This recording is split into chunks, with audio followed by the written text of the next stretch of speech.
In today's video, I'm going to teach you how to upgrade your QuickBooks Time plan.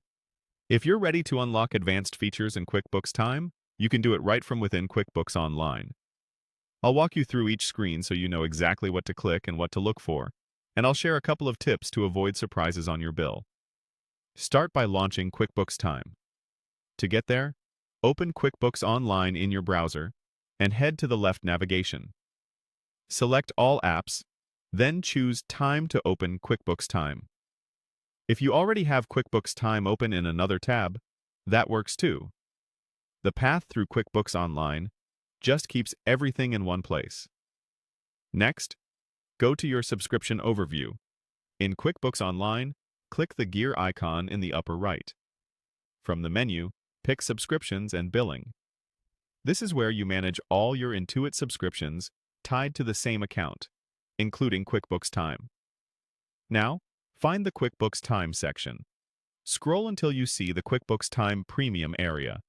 Here, you'll see your current plan status and the next renewal date, which is helpful for understanding when changes will take effect. When you're ready, click Upgrade Your Plan under QuickBooks Time. This opens the available plan options so you can compare what's included. Choose the new plan that fits your needs, such as Premium or Elite. Take a moment to review the features and pricing.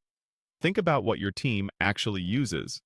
Things like project tracking, advanced approvals, or geofencing, so you're paying for the capabilities that matter most. Before you finalize, review the billing options. If monthly and annual billing are available, pick the cadence that works for your budget. Annual plans can sometimes lower your overall cost, while monthly keeps things more flexible. Confirm the totals on the screen, including any taxes, and make sure the number of users shown matches your current team. To complete the upgrade, click Upgrade or Subscribe to confirm. Your QuickBooks Time plan updates immediately, and you'll see the new features become available right away. If you don't see changes, give the page a quick refresh. You'll also receive a confirmation in your account, and your next bill will reflect the new plan. Depending on your billing cycle, you may see a prorated amount for the remainder of the current period. That's how to upgrade your QuickBooks Time plan. If this helped, please like, subscribe, and share. Thanks for watching.